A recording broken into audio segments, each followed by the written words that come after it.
Hi friends, எல்லாருக்கும் வணக்கம்.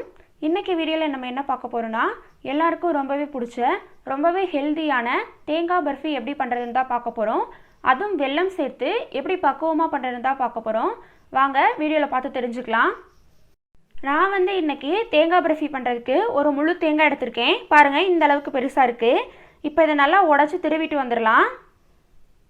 உங்களால் முடிஞ்ச அளவுக்கு அந்த ஒயிட் கலரை மட்டும் துருவி எடுத்துக்கோங்க. அந்த ஓரங்களில் இருக்கிற ப்ரௌன் கலர் வேணாம், அங்கங்கே கடிப்பட்டுச்சுன்னா அது நல்லா இருக்காது. பாருங்கள், இந்த அளவுக்கு நல்லா திருவிட்டு வந்ததுக்கப்புறம் ஒரு கடாயில் 2 டேபிள் ஸ்பூன் அளவுக்கு நெய் விட்டு அதை நல்லா உருக்கி எடுத்துக்கோங்க. நெய் நல்லா உருகி வந்ததுக்கப்புறம் நம்ம துருவி வச்சுருக்க தேங்காய் பூவை போட்டு அதை நல்லா வறுத்து எடுத்துக்கலாம். நான் எடுத்திருந்த தேங்காய் சைஸ்க்கு பார்த்தீங்கன்னா 1.5 கப் அளவுக்கு தேங்காய் பூ கிடச்சிருக்கு. இப்போ நம்ம துருவி வச்சுருக்க தேங்காய் பூவை கடாயில் சேர்த்து நல்லா பொன்னிறமாக வர்ற அளவுக்கு வறுத்து எடுத்துக்கலாம்.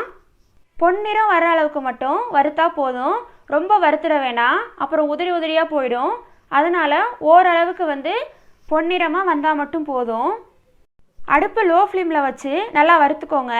இது வறுபடட்டும். நம்ம அதுக்குள்ளேயும் வெல்லத்தை கரைச்சி எடுத்துகிட்டு வந்துடலாம்.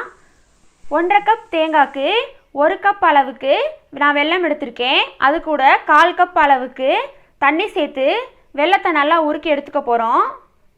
இப்போ நல்லா உருகி வரட்டும். வெல்லம் நல்லா கரைஞ்சதுக்கப்புறம் நம்ம வடிகட்டி தேங்காய் பூவோட சேர்த்துக்கலாம். இப்போ தேங்காய் பூ நல்லா பொன்னிறமாக வதங்கி வந்துருச்சு. இந்த அளவுக்கு வதங்கினாலே போதும், இதுக்கு மேலே வதங்க வேண்டாம். இப்போ நம்ம கரைச்சி வச்சுருக்க வெல்லப்பாக இது கூட சேர்த்து நல்லா கலந்து விட்டுக்கலாம். இந்த மாதிரி ஒரு வடிகட்டி வச்சு அதை நல்லா வடித்து எடுத்துக்கோங்க. அப்போ தான் தூசு மண்ணெல்லாம் போகும். இப்போ இதை நல்லா கலந்து விட்டுக்கலாம். லோ ஃப்ளேம்லேயே வச்சு நல்லா கலந்து விட்டுக்கோங்க. அப்போ தான் அடி பிடிக்காமல் வரும். பாருங்கள், இந்த அளவுக்கு நல்லா கலந்து விட்டதுக்கப்புறம் 1 டேபிள் ஸ்பூன் அளவுக்கு ஏலக்காய் பவுடர் சேர்த்து அதையும் நல்லா கலந்து விட்டுக்கலாம். ரொம்ப உருண்டு திரண்டு வரணும்னு அவசியம் இல்லை. ஓரளவுக்கு ஜூஸியாக இருக்கும்போதே நம்ம ஸ்டவ் ஆஃப் பண்ணிடலாம். ஆல்ரெடி நெய் தடவி வச்சுருக்கிற பாத்திரத்தில் இப்போ நம்ம வறுத்து வச்சுருக்கிறதெல்லாம் போட்டுக்கலாம். எல்லாத்தையும் போட்டதுக்கப்புறம் இந்த மாதிரி நல்லா சமநிலைப்படுத்தி வச்சுக்கோங்க.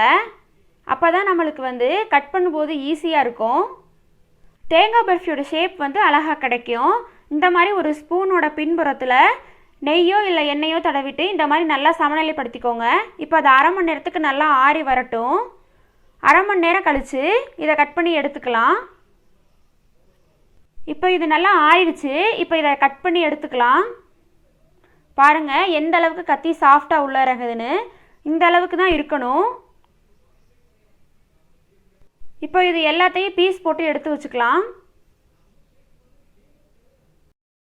பாருங்கள், எந்த அளவுக்கு சூப்பராக நம்ம தேங்காய் பர்ஃபி வந்திருக்குன்னு. நீங்களும் இதே அளவுகளோட இதே முறைப்படி செஞ்சு பாருங்கள். உங்களுக்கும் சூப்பராக இதே மாதிரி வரும். எவ்வளோ ஜூஸியாக இருக்குன்னு பாருங்கள். பார்க்கும்போதே சாப்பிட்ணுன்னு தோணுதில்ல. நீங்களும் இந்த மாதிரி செஞ்சு பாருங்கள், உங்களுக்கும் கண்டிப்பாக பிடிக்கும். உங்களுக்கு இந்த வீடியோ பிடிச்சிருந்ததுன்னா லைக் பண்ணுங்கள், ஷேர் பண்ணுங்கள், சப்ஸ்கிரைப் பண்ணுங்கள். Thank you friends.